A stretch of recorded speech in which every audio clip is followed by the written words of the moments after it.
Super Sebring unfortunately has come to an end, but the first round from the WEC season and the second from the IMSA Endurance season did not let us down. So then, let's do a recap about both races, how good were they, and the most impressive and disappointing performances from them. Starting with WEC, I give the race a 7 out of 10 overall. The hype was massive arriving at Florida around the new hypercars, and they managed to live up to it in a way. After qualifying on Thursday, when the number 50 Ferrari of course took pole position ahead of both Toyotas, everybody was surprised. The reigning champions who had the most kilometers done with their cars and were favourites had just been beaten by a brand new car and a rookie driver. Nevertheless, when the race went green, it was quickly shown how the Japanese giants were still on top, as the race pace was unmatched, taking a 1-2 miles ahead of the rest of the field, with the poster to Ferrari being in third. There were many fights in hypercar between Porsche, Ferrari and Cadillac though, which were pretty enjoyable to watch and showed us what we might see in a near future with even more cars.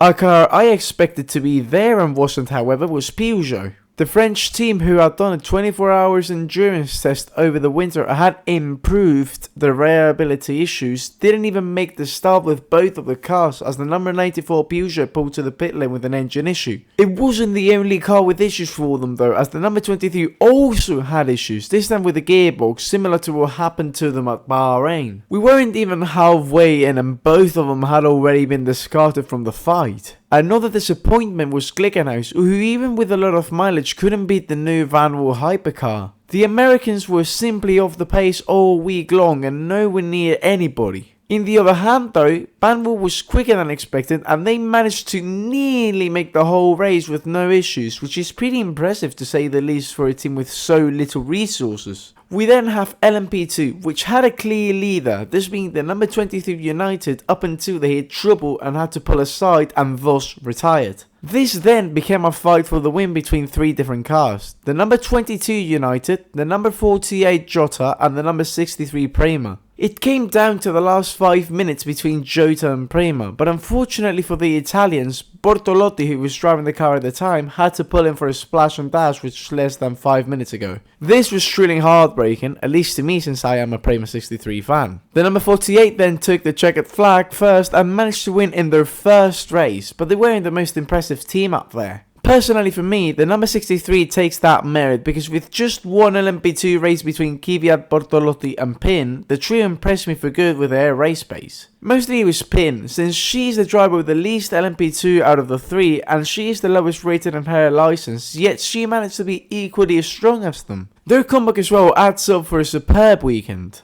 Finally, GTM was really eventful even at the start, when the number 83 AF Corsa just smashed onto the barriers and landed on their roof. We then had a battle for the lead of the category between Corvette and the Iron Dames, which lasted long up until the pink Porsche, which was driven by Rail Frey at the time, went off in turn 1, losing the rear bumper and breaking the diffuser. At the end, it was the Corvette who took the win, and the squad that takes the most impressive performance of the category for me, well, the most disappointing goes to the number 66 Porsche. Moving on, we have IMSA, to which I will give a 9 out of 10 if it wasn't for the insane amount of full course yellows we had during the race, bringing the rating down to a 7.5 out of 10.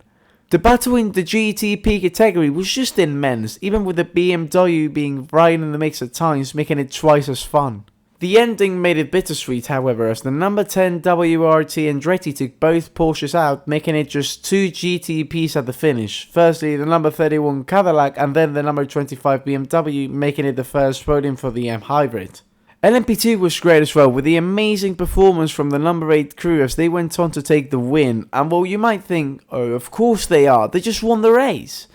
There is more than that. They made little to no mistakes, and Scott McLaughlin's mystery in place managed to get everything under control and thus take the win on merit. The disappointing race performance from LMP2 is the 52 crew to me though. Pole position and leading for most of the early stages until it went downhill for them. LMP3 really, I prefer not to comment about them, even less after seeing what happened on the yellow. And finally, both GTD categories combined. The number 9 FAF crew defeated all odds, taking the victory and a superb, cool and great race pace, but the number 79 WeatherTech Mercedes and the 63 Aaron Lynx also deserve a round of applause. I really think they were the best category out there, with a lot of battles here and there, showing how it isn't always the quickest category the one that's best. What are your opinions? Who were the most impressive and disappointing performances for you? Thank you so much for watching, leave a like, subscribe, and I hope I can see you next time around. Bye bye.